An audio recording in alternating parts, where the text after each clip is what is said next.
So I want to do another video about my previous pregnancy. So I have a 4-year-old. Her name is Amaya. When I was pregnant with Amaya, I started going to the high-risk doctor about halfway through my pregnancy because she was always measuring small for her gestational age.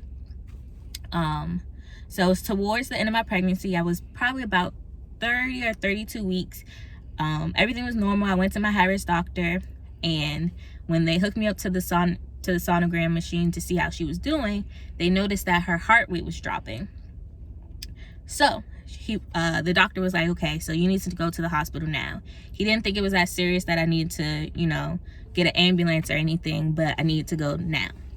So I had to go all the way from Fairfax, Virginia to La Plata, Maryland in rush hour traffic.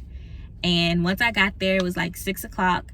By the time I got there, I had swollen up like the Michelin Man. Like I was like 6 times my natural size. My blood pressure was through the roof. They were surprised that, I hadn't started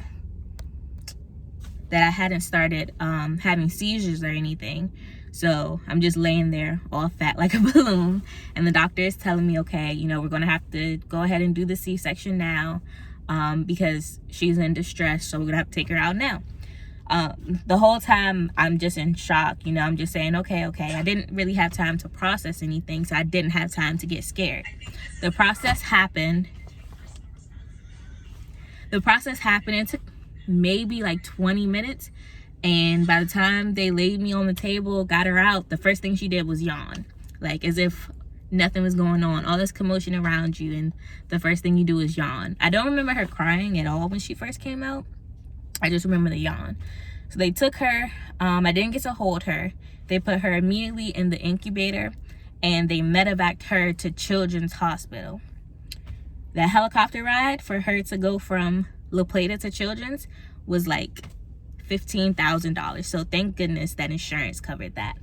But anyway, so after the birth and everything, I was still in the hospital for 3 days after she was born, and she was at Children's, which I'm pretty sure like all moms know it's pretty sad when you're in one hospital and your newborn child is all the way at a different hospital. You don't get to hold them, you can't talk to them, can't do anything.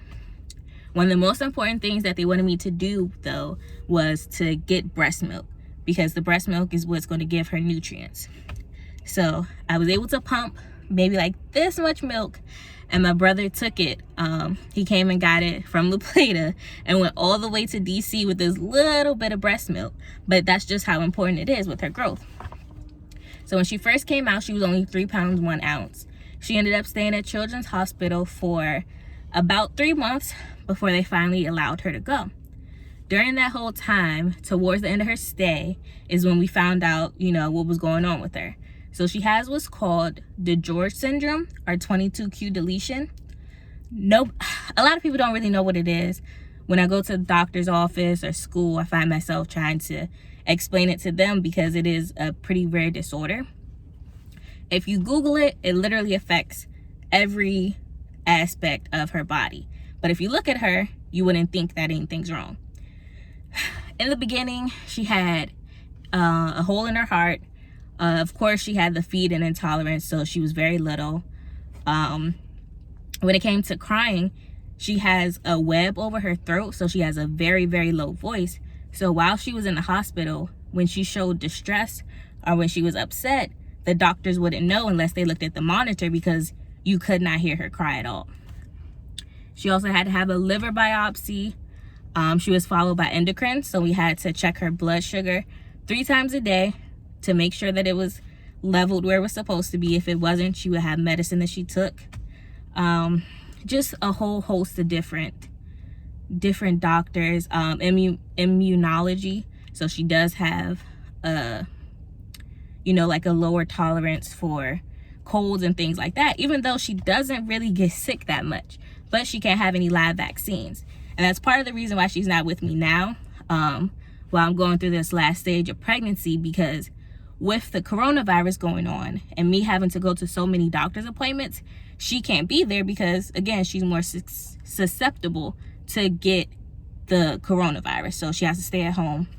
She's been home for like well, she's been at my grandma's house for like 2 weeks now, so we have to just keep an eye on her, make sure that no one's around her that's sick or anything like that. What else? And then she's delayed in certain developmental things. So when it comes to her talking, she doesn't talk like a regular 4-year-old. She probably talks more like a 2.5 to 3-year-old. So she has certain words, and she'll get certain sentences out, and that's when it comes to her actual speech. But when it comes to kind of learning and being in school, she has her alphabet, she knows her numbers, colors, you know, the whole 9 yards, just like any other preschooler would know. It's just that she has a speech pathologist in school who has been working really, really well with her. She's able to talk more and more. You know, she's even starting to read little books that have the core board with it and everything too.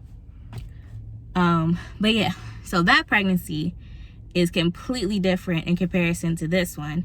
You know, my first pregnancy was really stressful, having to go through, you know, the C-section, then staying in the hospital for so long, having to get her feeding together.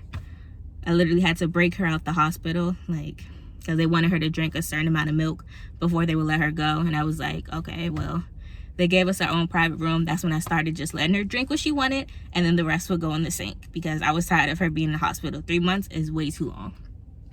When she finally came home, she was still only 5 pounds. Even now, you know, at 4, she's only 26 pounds. So she's still little for 4. But if you look at her, she just looks like any other 4-year-old. I really wanted to talk about the DiGeorge Syndrome, because one thing I found is that, you know, when I first found out that she had it, the first thing you do is go on YouTube, go on Google, look for stuff about it. And it's literally nothing, because the disorder itself can look so different in different people. And not a lot of people, you know, talk about it. So this is just for people who may be searching for something about it and wanting to know what it looks like on a day-to-day basis. And this is just my experience.